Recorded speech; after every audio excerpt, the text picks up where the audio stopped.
Mark அதிகாரம் 9. அன்றியும் அவர் அவர்களை நோக்கி, இங்கே நிற்கிறவர்களில் சிலர் தேவனுடைய ராஜ்யம் பலத்தோடே வருவதை காணும் முன் மரணத்தை ருசி பார்ப்பதில்லை என்று மெய்யாகவே உங்களுக்கு சொல்லுகிறேன் என்றார்.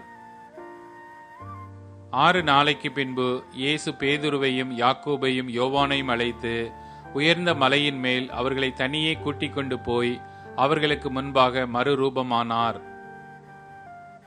அவருடைய வஸ்திரம் உறைந்த மலையைப் போல் பூமியிலும் எந்த வண்ணானாலும் வெளுக்கக்கூடாத வெண்மையுமாய் பிரகாசித்தது. அப்பொழுது மோசேயும் எலியாவும் இயேசுவுடனே பேசுகிறவர்களாக அவர்களுக்கு காணப்பட்டார்கள். அப்பொழுது பேதுரு இயேசுவை நோக்கி, ரபி, நாம் இங்கே இருக்கிறது நல்லது. உமக்கு ஒரு கூடாரமும் மோசேக்கு ஒரு கூடாரமும் எலியாவுக்கு ஒரு கூடாரமுமாக 3 கூடாரங்களை போடுவோம் என்றான். அவர்கள் மிகவும் பயந்திருந்தபடியால் தான் பேசுகிறது இன்னதென்று அறியாமல் இப்படி சொன்னான். அப்பொழுது ஒரு மேகம் அவர்கள் மேல் நிழலிட்டது. இவர் என்னுடைய நேசகுமாரன், இவருக்கு செவி கொடுங்கள் என்று அந்த மேகத்திலிருந்து ஒரு சத்தம் உண்டாயிற்று. உடனே அவர்கள் சுற்றிலும் பார்த்தபோது இயேசு ஒருவரை தவிர வேறு ஒருவரையும் காணவில்லை. அவர்கள் மலையிலிருந்து இறங்குகிற போது அவர் அவர்களை நோக்கி, மனுஷகுமாரன் மரித்தோரிலிருந்து எழுந்திருக்கும் வரைக்கும் நீங்கள் கண்டவைகளை ஒருவருக்கும் சொல்ல வேண்டாம் என்று கட்டளையிட்டார். மரித்தோரிலிருந்து எழுந்திருப்பது என்னவென்று அவர்கள் ஒருவரிடத்தில் ஒருவர் விசாரித்து அந்த வார்த்தையை தங்களுக்குள்ளே அடக்கிக் கொண்டு, எலியா முந்தி வர வேண்டும் என்று வேத பாரகர் சொல்லுகிறார்களே, அது எப்படி என்று அவரிடத்தில் கேட்டார்கள். அவர் பிரதியுத்தரமாக, எலியா முந்தி வந்து எல்லாவற்றையும் சீர்படுத்துவது மெய்தான். அல்லாமலும் மனுஷகுமாரன் பல பாடுகள் பட்டு அவமதிக்கப்படுவார் என்று அவரை குறித்து எழுதியிருக்கிறதே, அது எப்படி என்றார். ஆனாலும் எலியா வந்தாயிற்று. அவனை குறித்து எழுதியிருக்கிற பிரகாரம் தங்களுக்கு இஷ்டமானபடி அவனுக்கு செய்தார்கள் என்று உங்களுக்கு சொல்லுகிறேன் என்றார். பின்பு அவர் சீஷரிடத்தில் வந்தபோது அவர்களை சுற்றி திரளான ஜனங்கள் நிற்கிறதையும் அவர்களோட வேத பாரகர் தர்க்கிக்கிறதையும் கண்டார். ஜனங்கள் எல்லாரும் அவரை கண்டவுடனே மிகவும் ஆச்சரியப்பட்டு ஓடி வந்து அவருக்கு வந்தனம் செய்தார்கள். அவர் வேத பாரகரை நோக்கி, நீங்கள் இவர்களோட எண்ணத்தை குறித்து தர்க்கம் பண்ணுகிறீர்கள் என்று கேட்டார். அப்பொழுது ஜனக்கூட்டத்தில் ஒருவன் அவரை நோக்கி, போதகரே, ஊமையான ஒரு ஆவி பிடித்த என் மகனை உம்மிடத்தில் கொண்டு வந்தேன். அது அவனை எங்கே பிடித்தாலும் அங்கே அவனை அலைக்கழிக்கிறது. அப்பொழுது அவன் நுரை தள்ளி பல்லை கடித்து சோர்ந்து போகிறான். அதை துரத்தி விடும்படி உம்முடைய சீஷரிடத்தில் கேட்டேன், அவர்களால் கூடாமற் போயிற்று என்றான். அவர் பிரதியுத்தரமாக, விசுவாசமில்லாத சந்ததியே, எதுவரைக்கும் நான் உங்களோடு இருப்பேன்?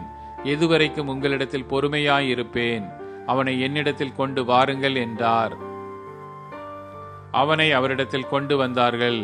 அவரை கண்டவுடனே அந்த ஆவி அவனை அலைக்கழித்தது. அவன் தரையிலே விழுந்து நுரை தள்ளி புரண்டான். அவர் அவனுடைய தகப்பனை நோக்கி, இது இவனுக்கு உண்டாகி எவ்வளவு காலம் ஆயிற்று என்று கேட்டார். அதற்கு அவன், சிறு வயது முதற்கொண்டே உண்டாயிருக்கிறது. இவனை கொல்லும்படிக்கு அது அநேகந்தரம் தீயிலும் தண்ணீரிலும் தள்ளிற்று. நீர் ஏதாகிலும் செய்யக்கூடுமானால் எங்கள் மேல் மனதிறங்கி எங்களுக்கு உதவி செய்ய வேண்டும் என்றான். இயேசு அவனை நோக்கி, நீ விசுவாசிக்க கூடுமானால் ஆகும், விசுவாசிக்கிறவனுக்கு எல்லாம் கூடும் என்றார். உடனே பிள்ளையின் தகப்பன், விசுவாசிக்கிறேன் ஆண்டவரே, என் அவிசுவாசம் நீங்கும்படி உதவி செய்யும் என்று கண்ணீரோடே சத்தமிட்டு சொன்னான். அப்பொழுது ஜனங்கள் கூட்டமாய் ஓடி வருகிறதை இயேசு கண்டு அந்த அசுத்த ஆவியை நோக்கி, ஊமையும் செவிடுமான ஆவியே, இவனை விட்டு புறப்பட்டு போ, இனி இவனுக்குள் போகாதே என்று நான் உனக்கு கட்டளையிடுகிறேன் என்று அதை அதட்டினார். அப்பொழுது அது சத்தமிட்டு அவனை மிகவும் அலைக்கழித்து புறப்பட்டு போயிற்று. அவன் செத்து போனான் என்று அநேகர் சொல்லத்தக்கதாக செத்தவன் போல கிடந்தான். இயேசு அவன் கையை பிடித்து அவனை தூக்கினார். உடனே அவன் எழுந்திருந்தான். வீட்டில் அவர் பிரவேசித்த பொழுது அவருடைய சீஷர்கள் அதை துரத்திவிட எங்களால் ஏன் கூடாமற் போயிற்று என்று அவரிடத்தில் தனித்து கேட்டார்கள். அதற்கு அவர், இவ்வகை பிசாசு ஜபத்தினாலும் உபவாசத்தினாலுமே அன்றி மற்றவிதத்தினாலும் புறப்பட்டு போகாது என்றார். பின்பு அவ்விடம் விட்டு புறப்பட்டு கலிலேயாவை கடந்து போனார்கள். அதை ஒருவரும் அறியாதிருக்க வேண்டுமென்று விரும்பினார். ஏனெனில் மனுஷகுமாரன் மனுஷர் கையில் ஒப்புக்கொடுக்கப்படுவார் என்றும் அவர்கள் அவரை கொன்று போடுவார்கள் என்றும் கொல்லப்பட்டு 3ஆம் நாளிலே உயிர்த்தெழுந்திருப்பார் என்றும் அவர் தம்முடைய சீஷர்களுக்கு போதகம் பண்ணி சொல்லி இருந்தார்.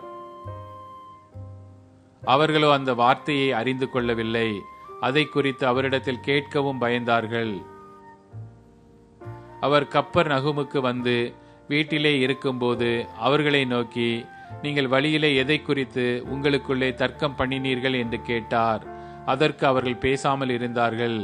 ஏனெனில் தங்களுக்குள்ளே எவன் பெரியவன் என்று வழியில் தர்க்கம் பண்ணினார்கள். அப்பொழுது அவர் உட்கார்ந்து 12 அழைத்து, எவனாகிலும் முதல்வனாயிருக்க விரும்பினால் அவன் எல்லாருக்கும் கடையானவனும் எல்லாருக்கும் ஊழியக்காரனுமாய் இருக்க கடவன் என்று சொல்லி ஒரு சிறு பிள்ளையை எடுத்து அதை அவர்கள் நடுவிலே நிறுத்தி அதை அணைத்து கொண்டு, இப்படிப்பட்ட சிறு பிள்ளைகளில் ஒன்றை என் நாமத்தினாலே ஏற்றுக்கொள்ளுகிறவன் என்னை ஏற்றுக்கொள்ளுகிறான், என்னை ஏற்றுக்கொள்ளுகிறவன் என்னை அல்ல என்னை அனுப்பினவரை ஏற்றுக்கொள்ளுகிறான் என்றார்.